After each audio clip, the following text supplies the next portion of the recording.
everyone, and good afternoon. Welcome to Sports Talk in the Burgh. I'm your host, Nathan Kingston, and today we have a great show for you today. And today I'm joined by a Penguin superfan, Colby Sherwin, a Pitt basketball fanatic, Garrett Sherwin, and diehard Philadelphia sports fan, Sam Goldberg, with me today.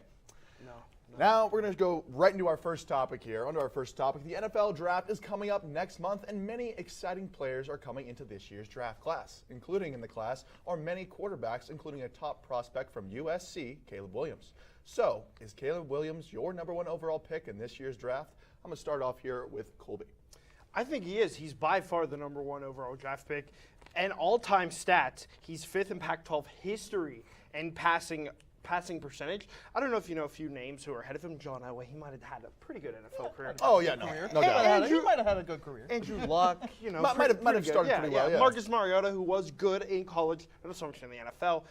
He's 4th in all-time passing yards, total yards, 1st in NCAA history for error-adjusted, and Drake May, who many think could go #1, is not even top 10. I know you have concerns about his medical records, but he's sharing it with the Bears, Commanders, Raiders, Vikings, Falcons, Patriots, and both the New York teams. That is not according to what Peter Schrager said on Good Morning Football. It was literally reported today. I just have a problem with you saying he's so great and like his yardage is so high, but that's going to happen when you're playing in an air raid offense and when your defense can't even stop everyone. They couldn't stop. If we did a team right here, us four, they would not be able to stop us. Okay, but there's a reason. I mean, that's a little. There's a reason that Alex Grinch got fired. He's not a good coach. Cliff Kingsbury was part of that coaching staff. That is like an anchor of the Titanic after it hit the iceberg. And he still survived with Cliff Kingsbury and the really bad team he had at USC. If he's so good, then why did he go 24-12?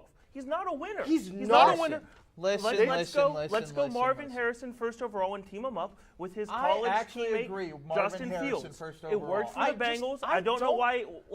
I feel like it's another draft day here. I feel like Caleb Williams is another Bo Callahan. I don't like his attitude towards anything. He didn't throw at the combine. What, his nails? You don't like his nails? I did not say that. What does his nails have to do anything about that? But why? At the combine, him saying to the press conference that I have played 30 games. There's a ton of tape. There is. That's objectively true. He's undeniably cocky, and it might be okay for some. It's another Johnny Manziel-esque type. That is I agree. One of the worst comparisons I've ever heard in the history of sports. Attitude? He's not going out partying, making money signs. He's not with women of the night all night long. He's not on that nose candy. He plays football. He's a leader, and this is absurd to make that comparison. All right, guys. I think he's a generational talent. Some of you may think not. He's gonna bust. I definitely think he's gonna be in the top 10. Anyway, going on over to the Diamond. The MLB has begun spring training, and there are many teams that are showing some spark and promise, and others just waiting for opening day to start. So, which MLB team looks the scariest out of spring training? I'll be starting off this time with Garrett. So I got the San Francisco Giants. You got to listen to who they signed. Jordan Hicks, he throws 100 consistently, coming off of a 3.29 ERA. He's likely their 2 or 3 man in the rotation. Tom Murphy, who's a very solid backup catcher. Jung-Ho Lee, who never hit under 318 in the KBO. He's considered one of the best hitters in KBO history. Matt Chapman, who's one of the best third basemen. And then they got their top prospects, Luis Mateo and Marco Luciano. They're typical Giants players. They're going to have tough at-bats. They're fast. They're going to steal bases. And then Kyle Harrison, he's an ace. I love their offseason. I don't know any team that had a better offseason. Yeah, Garrett, I honestly really agree with you here. Like Jung-Ho Lee, as you said, arguably one of the better KBO hitters of all time, and hit his first home run in spring training the other day. I agree with you. I really like what the San Francisco Giants have done. I personally like what I'm seeing so far from the Atlanta Braves so far. Chris Sale, and so far in 2 appearances, has given up a run. Granted, it was against kind of lower tier Philadelphia Phillies batters, but at the same time. Chris Sale looks really good. All right, there guys, were some doubts. If guys are thinking one too hard. quick to build on that. If Chris Sale is Chris Sale from the White Sox, they got him for cheap. They got him for real cheap. He's not going back to Chris Sale of the White Sox. Let's not even address that. But you both are overthinking this. It's the Dodgers. They're the monsters of the MLB. Shohei Ohtani, Freddie Freeman, Mookie Betts, Nothing like striking Tyler out on Glasnow. 3 pitches on your first So at here's bat. It's spring training. So here's the like, no problem. offense. Wait, so you're going to take the number 1 pick that everyone's pulling to because win the entire they're the thing? best team. There's a reason. When the Okay. Patriots are picked to win the Super Bowl, it's because they're that I will good. give you this, that when Tyler Bama Glasnow was looks picked nasty. every Yeah. year. Tyler Glasnow looks nasty. He's in the Dodgers pitching factory, and he looks like who he was supposed to be with the Pirates. My thing, Colby, why I don't like the Dodgers, you're giving Shohei Ohtani close to $1 billion because he's worth it. Well, that's because he pitches and hits like a Cy Young winner and like an MVP. The problem is when he's just hitting, I don't like he's a Yordan Alvarez when he's just hitting, And which is MVP great. candidate. Which is great, but for $1 billion, I'm Yes. not paying Yordan Alvarez that. Yep, I think there's going to be a great MLB season as well. Can't wait for opening day. Sliding on over to the ice, the NHL season is about 3/4 of the way through, and many teams are proving to be on their way for the playoff contention. And although there are also many teams that are shaping into the biggest frauds. So specifically, who is the biggest fraud in the Metro Division? Who do you got here, Colby? It's the Islanders. Everybody keeps saying, oh, the Islanders are a dangerous team when they get in the playoffs. They're 6 points out of a wild card spot. And the Flyers, though they're injured, are still a better team, and even though they don't have goaltending. But they are 5 points behind Philadelphia. 8-4 versus the Metro. By the way, they're only 2-2 about the only 2 real teams in this division, the Rangers and the Hurricanes. They're 2-2. 2 players over 20 goals. 21st in goal scoring, 32nd in penalty kill, 31st. They are 1 spot behind the most losses in overtime, and they're 20th in shooting percentage. Even when they shoot the puck, they can't score. And just because Patrick Waugh likes to yell at people doesn't make him a good Yeah, coach. Colby, I'm gonna We go with saw another- a tire fire, and they just stink. The Penguins are terrible. It doesn't matter, though. It does matter. It because- does matter. Because listen, if you're still on the outside looking in a season where you're supposed to be in that playoff contention, right now they're still on the outside looking in, and now they're debating whether or not to be sellers at the deadline. Like that's like that's I don't know to go from play like we're going to be in a big playoff contention like to season to just being on the outside looking in. I don't know. I just can't agree with that because the Penguins, yes, they did go for it. They are the oldest team in the league. They knew the risk coming into the year. Yeah. That's why I think they're not fraud. I don't really think they're a disappointment because you hire Dubas to rebuild. So when you kind of aren't that great, it's not really that disappointing. You're not really a fraud. You are who you thought you were. For my opinion, it's the Flyers. Look, the Flyers, they're a young team. They're rebuilding. They're the 8th youngest in all of hockey. And they started out hot, but since January 1st, they're 13-11-2. They lose their goalie, Carter Hart, as we all know. And not that Sam Harrison hasn't been good. He's 15th in the league in goals against average, but I just think that's too big of a loss for such a young team to overcome. Yeah, Now that they've waived another goalie, what is their move? Because they only have 1 goalie on the roster as of right now. What are their moves? Because Jamie they're Drysdale's definitely they're sellers. sellers because because Drysdale's out for a long period of time. There's already been reports where they're going to trade Nick Seeler and Sean Walker as a pair for a first-round pick. Like the Flyers they are still overachieved, and that's yes. great. Yeah, But like I don't disagree at they're all. the Pirates of the NHL, meaning they overachieved. They got a good young core, but they're not playoff ready. to me, the Islanders are the Cubs of the NHL. They always talk big talk, and they're nothing. Yep. Watch it. Yeah, hey, it's going to be see what happens here when playoffs come around. Anyway, now moving on to our college athletics. It is now time for the biggest event of March. That is March Madness will be upon us in the next couple weeks here.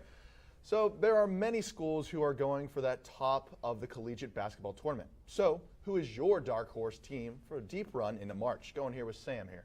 I got to go with the Dayton Flyers here, man. Is that just because of Enoch Cheeks? Partially because of Enoch Cheats. Partially because of it. Enoch Cheats is probably one of the better 6-mans off the bench, averaging 9 points a game, nearly 6 rebounds a game. And this is all coming off the bench, too. He's been a big factor for Dayton, and one of the reasons why they've been so successful. He just fits into that team so well. Another player, Deron Holmes, nearly Likely averaging second-round draft pick. Yeah, That's huge yeah. from an A10 team. I mean, he's averaging nearly a double-double, 20 points per game, 8 rebounds a game. He's been on fire. But if this team wants to make a deep run, Colby Elvis and Colby Bray are going to have to be vital in 3-point shooting to make this team successful for a So deep my run. thing is just one thing. Nate Santos, he's averaging 12 points a game for them. He transferred in from Pitt, where he actually came in as a 20-year-old freshman because of a torn ACL. But that's not my point. My point is here, last year he shot 16% from 3 at Pitt, and he came in as this big blanky wing that's going to defend and shoot threes, and he just didn't do that. But this year he's shooting 41%. My thing is, our team's going to kind of make him beat them, and that will kind of lower their ceiling.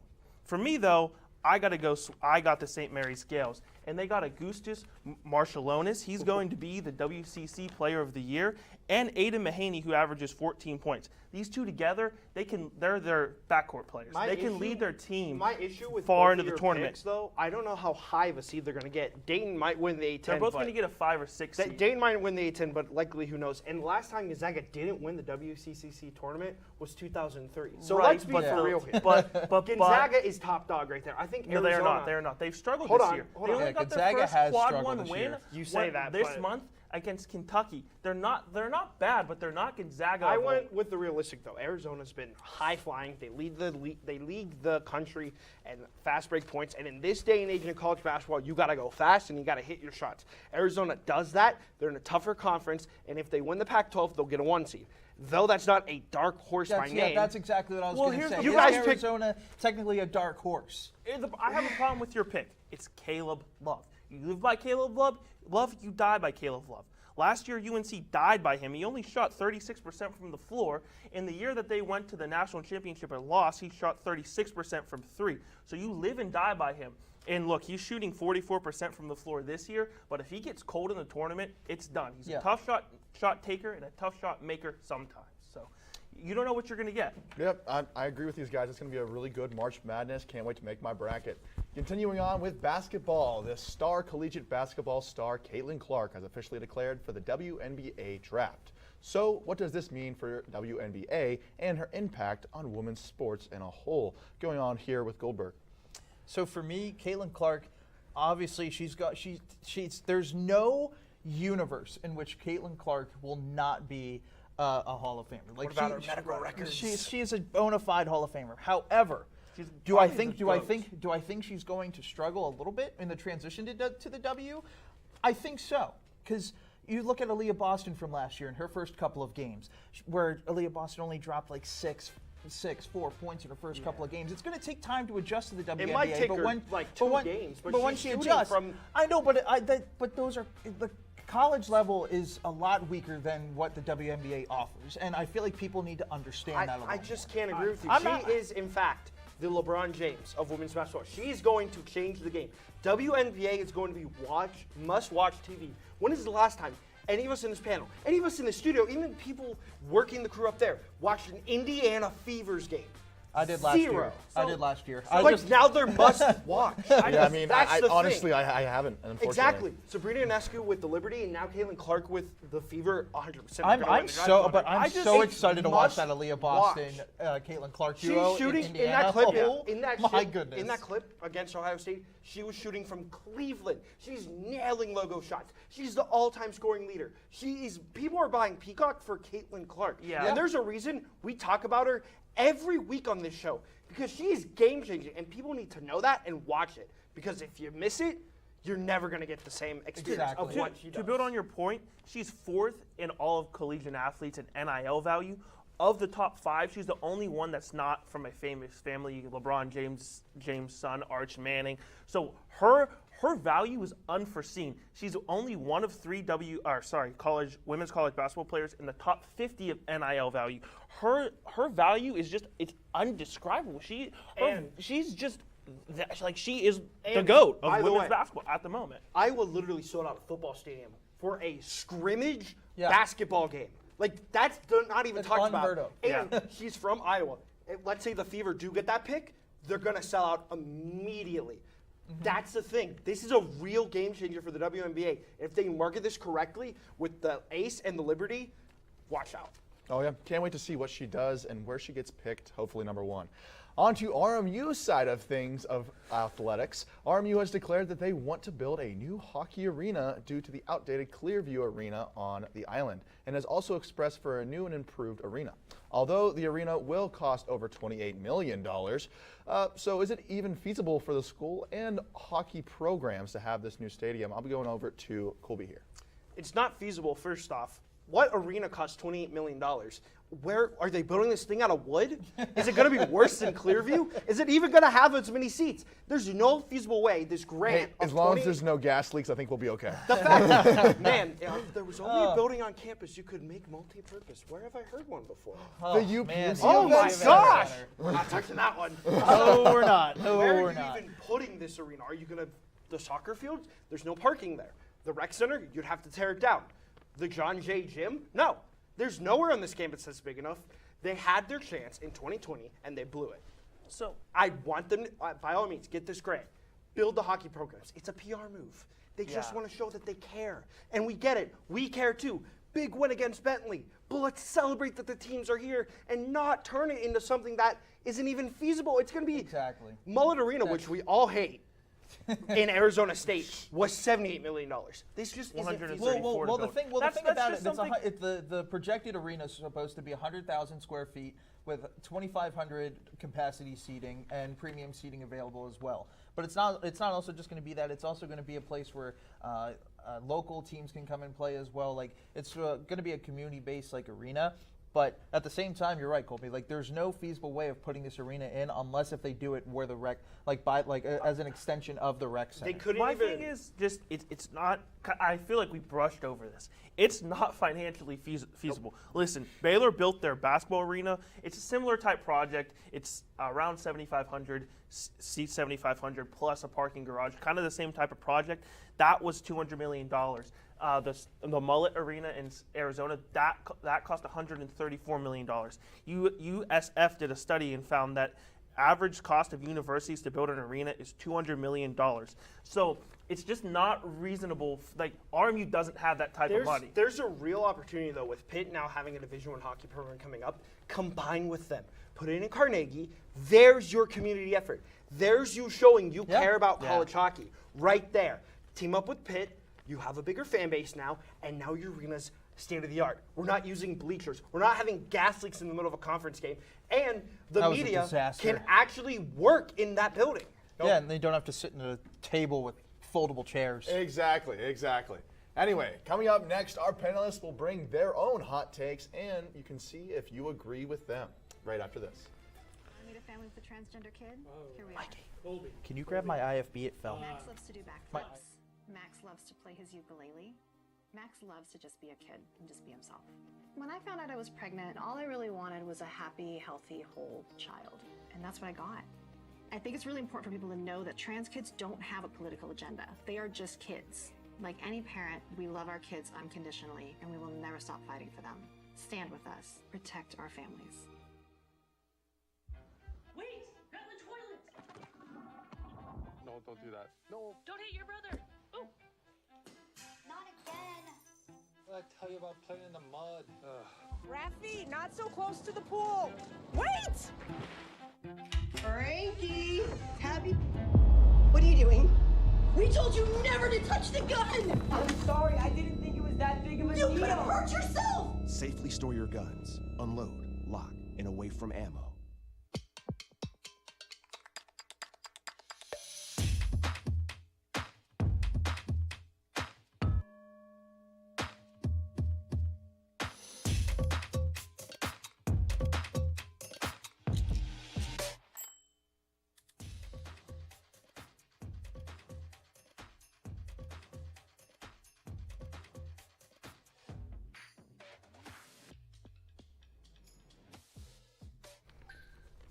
Welcome back to Sports Talk in the Burgh. As I said before, our panelists are going to have their hot takes. So we're going to go into our segment here. Bring your own take. First up on the hot seat is Garrett Sherwin. What do you got for us here, Garrett? Listen, it's time we admit that the G League Ignite are stunting players' growth. Listen to the 5-star recruits that they obtained out of high school. Jalen Green, Isaiah Todd, Deshaun Nix, Kai Soto, Jonathan Kuminga, Dyson Daniels, Marshawn Beauchamp, Jaden Hardy, and Scoot Henderson. Of the guys I just listed, only 5 were drafted in the first round, 3 in the second, 1 signed as an undrafted free agent, and Kai Soto never made the NBA. Now, cool, that sounds like they're getting to the NBA, but of the 13 of 23 5-stars that were just in the latest latest recruiting class, 13 of them are projected to be NBA draft picks. If you just go to college, you're going to get drafted. Because here's the big point, and here's the reason why guys are struggling at the G League Ignite. They're playing games that don't matter at all. You go to college, you're going to play for a national championship or an NIT or maybe even a conference tournament, but you're going to play meaningful games. You're just not, like, Scoot Henderson's shot is bad because he could just shoot from 3 and it didn't matter if it went in or not. He didn't improve his shot. If he goes to Kentucky where he was going to go, Coach Cal would have worked on his shot. It's stunting players' growth because they're not playing in meaningful games. I think it's an interesting conversation to have because, I mean, they have Norris Cole playing on that team, and, like, Norris Cole doesn't really – I don't know if you've heard of Norris Cole, NBA champion, 6-win on the Heat. Like, not really needed. But I think, like, with Scoot Henderson, you were talking about his shot. It's really not falling right now. He seems to be struggling with that. But that also can be with the G League. There's a lot of guys like a Norris Cole or guys who kind of flamed out, like Dante Exum used to play in that league. So it's not really the same competition you're getting an NCAA or moving on to different leagues. So I get what you're saying, and I think it's a very interesting point. So would you consider the G League Ignite kind of like the same as the OTE, or do you think OTE is a little bit better than the G League? I actually think the OT Overtime Elite, which you're mentioning here, that's beneficial for players. Isaiah Evans plays there. He used to play at Bishop Canavan just down the road here, and he's going to go play college. It's really kind of an AAU program. It's much different from the G League Ignite, and it's beneficial for players' development. All right, next up for the next hot take is going to be our own Colby Sherwin. What do you got for us here? All right, it's time to admit, the Horizon League has been a colossal failure by this university, and it's been one of the worst decisions made in this university's history. Last year, in the NEC alone, in 2020, the whole athletic program won 116, 91-2. The best team was the volleyball team with a 25-5 record, and the worst was women's soccer with 6-10-2. Since joining the Horizon League in 4 years, the entire athletic program is 307 and 459 losses and 20 ties. They had the worst football team in FCS just last year with 0 wins. They only have 8 since joining the Big South. Now they're back in the NEC. The best has been softball, and they're only 90 and 97, and they went to a conference final, yes. But new teams, a lot of teams got new coaches. Women's lacrosse, women's soccer, volleyball. We don't need to touch that one. Women's hockey, Logan Biddles has done a fantastic job. But the hockey programs got cut after the women's team won their conference championship. They are behind everybody, and the reason is we are a small university. We're private compared to these state schools. We don't have the same level, and you saw it with both men's lacrosse and football going back to the NEC. There's a reason that this all happened. And Pitt and West Virginia, 4 years later, are competing in each conference that they're in. I think this is a major issue and might need to return to the NEC. Yeah, I absolutely agree with you here, Colby. I mean, we all know that the Horizon League move was solely a basketball move, and that really greatly and affected. They've struggled. And they've struggled. Like you look at men's basketball in the Horizon League. There's such a massive drop off when you get from the 8th seed in Purdue Fort Wayne to the 9th seed in Robert Morris, and there's a difference of 9 whole wins. Even with the volleyball team, they used to be consistent champions in the NEC. Dominant force in the NEC. Danny Doherty's doing a fantastic job, and no, this is no talk of coaches. They're all doing the best they can. They're in a losing battle. Yeah, my thing is, I agree with you. There's no argument. The furthest that any program has gone is the women's soccer team to the semifinals just this year.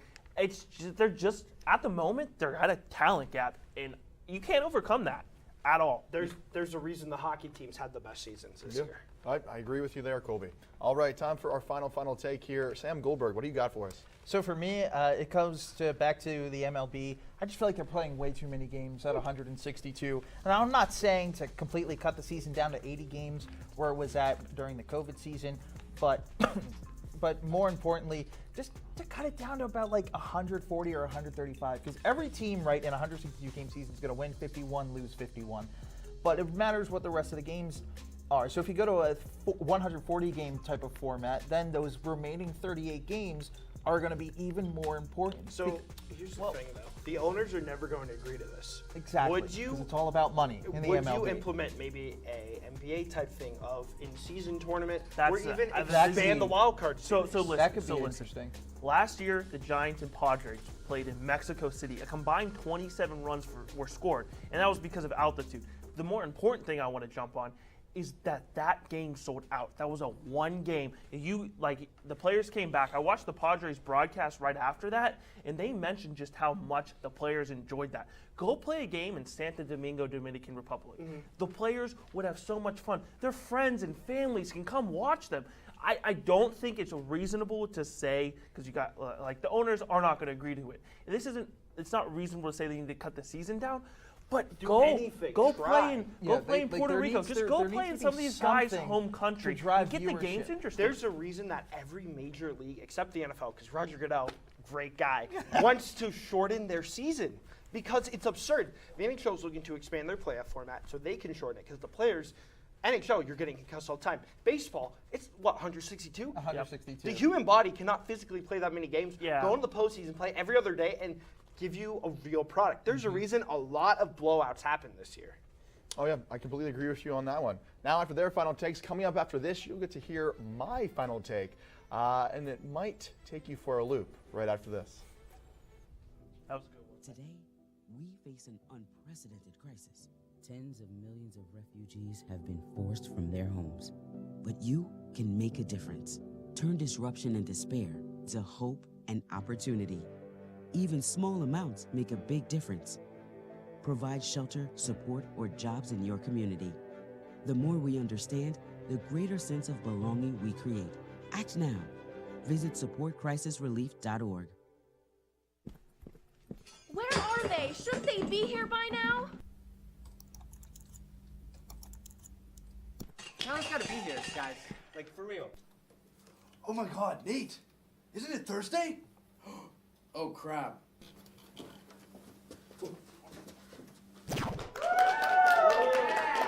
Finally! About time. Finally here.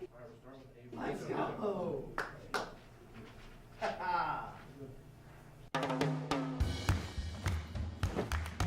I don't want to talk about it.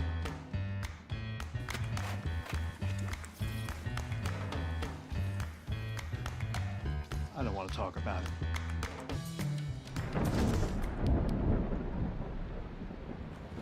Families don't have to talk about everything, but they should talk about how to plan for an emergency. Get tips and resources to make your family's emergency plan. Welcome back to Sports Talk in the Burgh. Now, as I said before, it's my time for my final take. And today, I will be expressing why NASCAR, yes, NASCAR, deserves more eyes than ever. First off, it deserves more eyes than ever because, first off, they just made a Netflix documentary. If you're not doing something important, you're not getting a documentary off of you. They made a whole documentary about the entire playoff race last year, and it came out on January 30th, so if you haven't checked it out, I definitely recommend it because it is a great story and a great watch. Also, that happened last year was it was the 75th anniversary of the entire sport, and yes, it is a sport. And this year is the 76th season. Now, going on, there is also a lot of new rules and a lot of new things coming in. One of those being stages. Now, these stages, there's 3 stages per race, and it's kind of to add some more tension to the playoffs, get more points per race, because that's what it comes down to when it comes to the chase, the playoff series. Another big thing is the next-gen cars. These next-gen cars, it's not your typical 5-stud tire. It is a one giant stud, just like maybe Formula One or e-racing has done in the past. Also, there are huge story points in this season. Of course, there's a villain arc through one of the drivers, Denny Hamlin, who's been in the league, or the actual thing, for 20 years, yet has not won a championship, but has expressed that he is the villain. In fact, he's quoted, I think I just beat your favorite driver every time he wins. Now, I will say there's been some great races this year. There's been 3 total so far, including a little preseason one called the Clash at the Coliseum they always do. And that one's always fun. But these last couple races have been so fun, especially the last race they just did in Las Vegas was really fun. You had Kyle Larson win. Wasn't that the one on the strip? Yes, of course. That was really cool. So my thing is, in 2008, I agree with your take. My thing, and I think it's changing. So Forbes came out with an article in 2008 saying that there was no value in having your advertisement on our NASCAR. But with Michael Jordan now owning a team, I think that's changing, and I think that's the thing they needed. And there's also a race for the top spot, as you were talking about. All top 5 for first place are about less than a point away. It's an extremely exciting race down the stretch here. Me personally, I'm not a big fan of the stages, but but it is Yep, what it is. Can't agree. Anyway, that is our show for today of Sports Talk in the Burgh. I appreciate you all for tuning in, and I hope